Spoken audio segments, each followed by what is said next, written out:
جب ہم اللہ تعالیٰ پر اور نبی محترم کے ختم نبوت پر ایمان لاتے ہیں تو اللہ تعالیٰ کی طرف سے قرآن پاک کے ذریعے اور نبی کریم علیہ السلام کی طرف سے احادیث اور سنت کے ذریعے ہمیں معلوم ہوتا ہے کہ اس ایمان کی تفصیل کیا ہے، اس ایمان کی تفصیل اب کیا ہے۔ یہ تو بنیادی اور موٹی سی ایک بات ہے کہ جی میں اللہ کو مانوں گا، یعنی اللہ کی مانوں گا، اللہ جو کہے گا میں اس پہ ایمان لاؤں گا، اور محمد صلی اللہ علیہ وسلم کو اللہ کا آخری نبی مانوں گا، یعنی حضرت محمد صلی اللہ علیہ وسلم جن جن باتوں پر ایمان لانے کا حکم دیں گے ان تمام باتوں پر میں ایمان لاؤں گا۔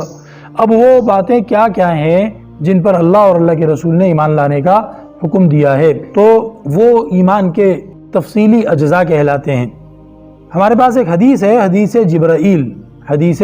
جبرائیل۔ حضرت جبرائیل علیہ السلام ایک مرتبہ صحابہ کرام کی موجودگی میں مسجد نبوی کے اندر ایک اجنبی شخص کی شکل میں، ایک انسان کی شکل میں حاضر ہوئے اور نبی پاک علیہ السلام سے کچھ سوال پوچھے۔ ان میں سے ایک سوال ایمان کے بارے میں بھی تھا کہ ایمان کیا چیز ہوتی ہے، تو نبی کریم صلی اللہ علیہ وسلم نے ایمان کے بنیادی اجزاء اس کے جواب میں بتائے تھے، اور وہ اجزاء قرآن کریم کی آیتوں سے بھی ان کی تصدیق ہوتی ہے اور وہ ثابت ہیں، اور ان تمام اجزاء کو ایک کلمے کے اندر جمع کیا گیا ہے نصوص میں تلاش کر کے، قرآن اور حدیث میں، کہ کس کس چیز پر ایمان لانا ضروری ہوتا ہے۔ ان چیزوں کو عربی کا ایک کلمہ جو ہے ترتیب دیا گیا، اور اس کلمے کے اندر ان تمام ایمان کے اجزاء کو تفصیل سے جمع کر دیا گیا۔ اس کو کہتے ہیں ایمان مفصل۔ مفصل کا مطلب ہے تفصیل، ایک ہوتا ہے مفصل اور ایک ہوتا ہے مجمل۔ مجمل اجمال سے نکلا ہے، اجمال کہتے ہیں کسی چیز کو مختصر تھوڑا تھوڑا بتانا، اور مفصل تفصیل سے نکلا ہے، اور تفصیل کا مطلب یہی ہوتا ہے کہ آپ اس میں تمام چیزوں کا نام اس میں آپ کم سے کم بتا دیں، اتنی کم سے کم تفصیل ہو کہ سب چیزوں کے نام آ جائیں۔ تو ایمان مفصل جو ہے عام طور پر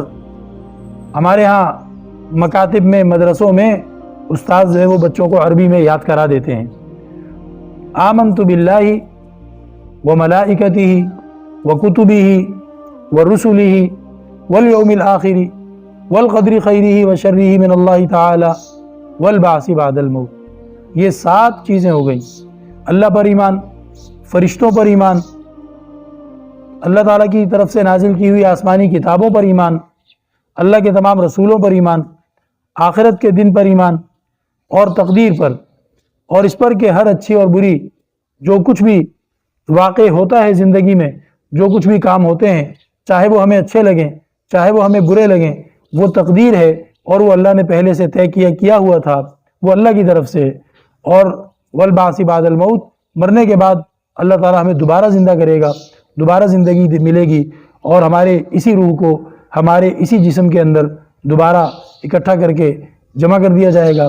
ہمارے جسم کو مٹی کے ذرات میں سے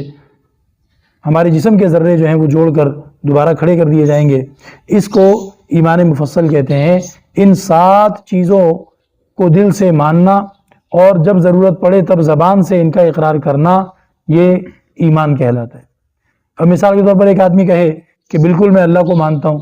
میں فرشتوں کو مانتا ہوں، اور جناب میں اللہ کی کتابوں کو بھی مانتا ہوں اور آخرت کو بھی مانتا ہوں، اور مجھے یہ نہیں سمجھ آتا کہ تقدیر کا کیا چکر ہے۔ تقدیر پر وہ ایمان لانے کو تیار نہیں